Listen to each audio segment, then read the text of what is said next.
Hello folks, today I'd like to make a simple tool that I need myself. I'd like to make a small fire poker. And reason I need it is obviously, well, I use a gas forge, so I don't really need a fire poker, but sometimes when I'm working on rivets, they'll roll to one side of the forge, and it's a real pain to try to get them out, even with a fine tong, like a pickup style tong, you know, a fine jawed tong. It's hard to get them away from the side, so I just want to make just a very simple poker, you know, that I can just push those back into the middle, and when they roll to one corner.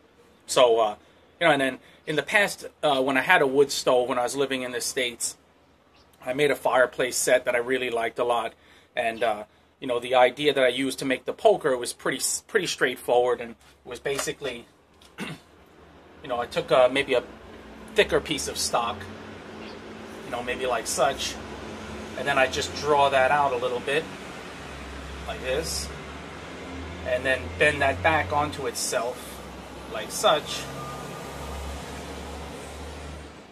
and then weld it, you know, weld it right in this area right here. You know, so it wasn't much of a weld then. Weld that together, and then split this apart, and then, you know, have that one part poking this way, and then the other coming out like such, like that.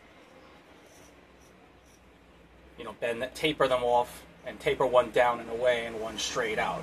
So this way it works as a pretty good fire poker. But you know my aversion to welding in my gas forge, and this really needs to be pretty small, so it doesn't have to be that big. And I could weld this, but I was thinking I'm going to try to do this in a different way. Again, using kind of my twisting style method to secure this. So what I'm going to do is use a thinner piece of stock, and you know, by the way, like I'm left-handed, I write left-handed, but I swing a hammer right-handed. So, you know, if some people may make mention of that, saying, well, how come I see you using your left hand to write, but you're swinging a hammer, I mean left-handed to write, but a right hand to hammer. Yeah, just the way it is. I could probably use my left hand to hammer as well. Yeah, anyway, a little bit mixed up. So, alright, so what I'm going to do is use a thinner piece of stock, a little bit longer, maybe like such. And what I'll do is I'm going to bend it onto itself, you know, like this. I'll maybe squeeze this together a bit more. Maybe something more like this, sorry. You know, I'll first taper. I think what I'm going to do is I'm going to first taper each end. So I'll taper a little bit on one end and then on the other end as well. And then I'll fold it back onto itself like this. And then I'll put like a little bit of a loop here so I can hang that up. And then I'll twist this all together. And then make it like such. You know, so where it has this, you know, straight poker and a little bit of a curved hook on the end too, so you can get, you know, you can manipulate pieces in different ways. So yeah, that's my plan, and I'll twist this together. I might twist the whole length of this thing, and then I was thinking I might I'll hammer it then into a square shape. I'm going to start with round stock, and then hammer that into a square and let you see how that looks. I've done that before, but on a very short length. So I think that you'll find that to be pretty slick. You know, and this should work. It's not, you know, this is not a fancy tool. It's not very complicated. So, yeah, let me get on it. We'll see how it comes out. I appreciate everyone that's watching. And, you know, and I wanted to give a very big shout out to Timothy Barica. I really appreciate the donation, and it's been very nice going back and forth with you via email. Yeah, I'll speak to you again soon. Yeah, hope you guys enjoy. Thanks.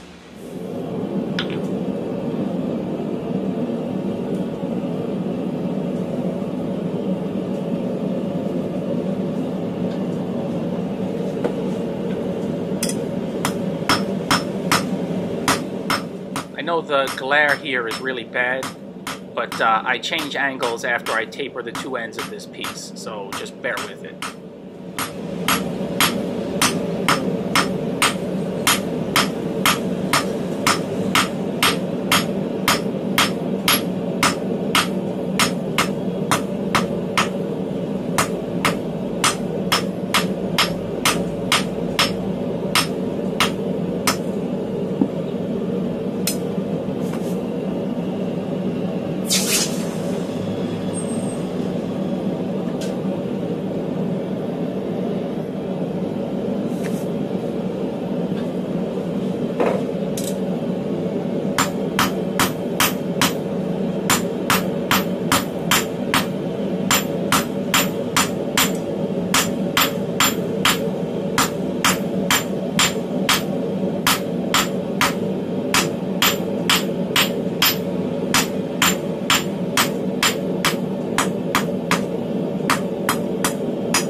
my anvils here are just shaking a bit, but I've got them on the more spongy, thicker rubber mats right now, so I just want to leave them on those just for this project. So yeah, if anyone makes notice of that. Also, I've marked this stock in the middle, and then I'm just going to use this. I'll put this in here as kind of like just a mandrel to bend it around, but I'm going to skew it to one side so that the curved part is not, it doesn't come out equal with the straight point. You'll see.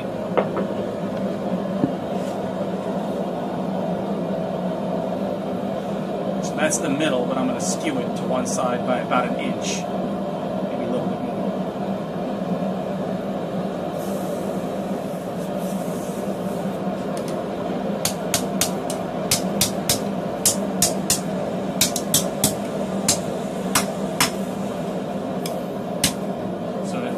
See, just quickly, see how it's it's not exactly even, and so this way it doesn't, the straight will have a little bit more coming out. Okay.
At that point, it's very functional as what I want, just to be a poker that I can hang up, just to reach in for those rivets.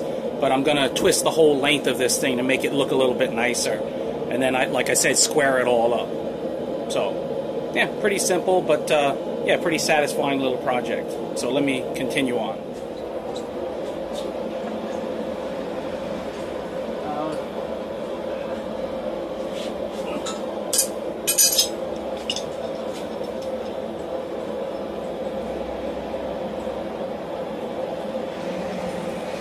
Sorry I didn't capture the whole length of the piece here.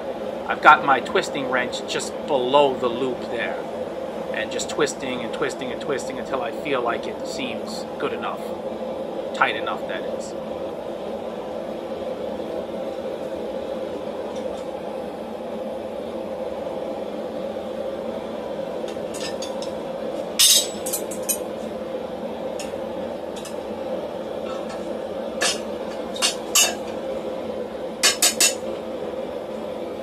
Okay.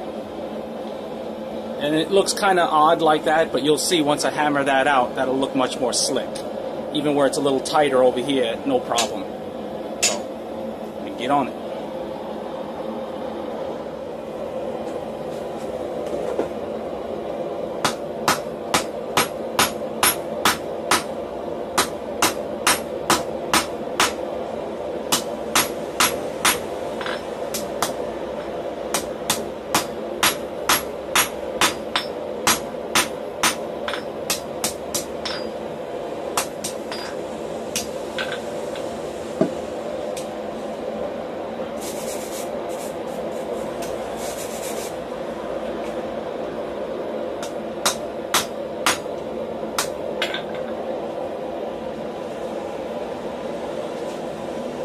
See, that already kind of gives it a little bit of depth, and it makes it look more like rope, which I like. So yeah, I got to continue on this end and still work this end a little bit.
Gotta let you guys see this.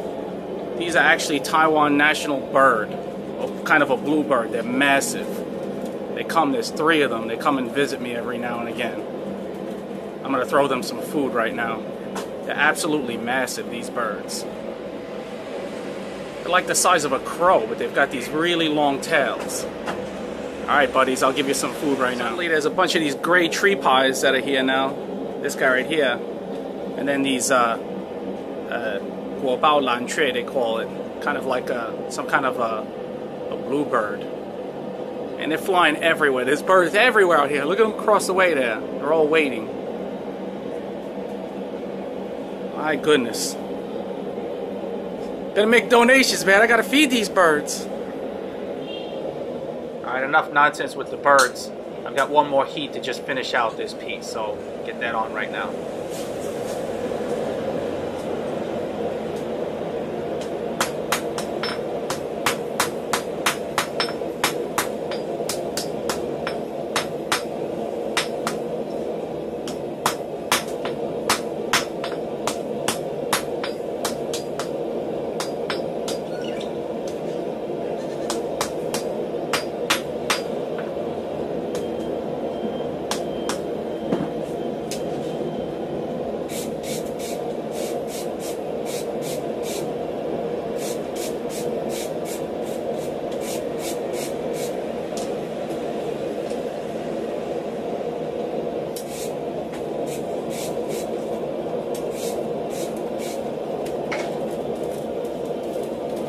That's it. My finished small fire poker, which, yeah, gotta say, I'm really pleased with. You know, what did this take me? Maybe 15 minutes, and this satisfies my, satisfies me on a level because there's no cold work involved. Don't need to do anything else. Just forge it, and it's done. I mean, for guys who sell it like, craft fairs and stuff like that, if you, made something like this, who wouldn't pay a few bucks for something like that? So, yeah, just something to maybe give a go at.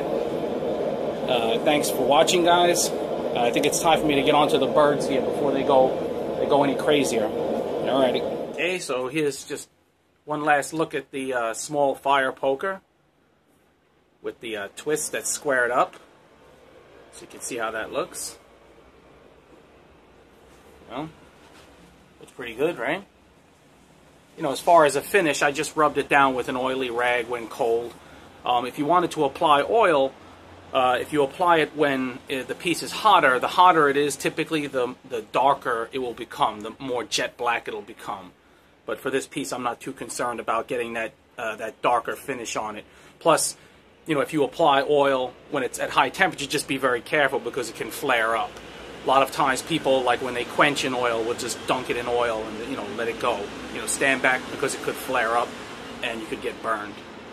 So, but if you were to, like I said, use as a finish on some pieces, you know, what I would do in the past sometimes, and it affords it more rust protection, is, you know, heat it up to, you know, it's a black heat, but maybe just getting a little bit of color on it, and then just drop it into a bucket and cover it up quick. A bucket of oil, like old motor oil, cover it quick. When you pull it out, it'll have a skin, a really dark skin on it that's very, very black. So, yeah, I hope you enjoyed this project. Again, I had a lot of fun. I have fun working on things that I don't normally do, and I think I've mentioned that before. So, come back for more. See you then. Bye. Please subscribe, hit the like button, make a comment, and all that good stuff. And to everyone out there, have a Merry Christmas, Happy Holiday Season.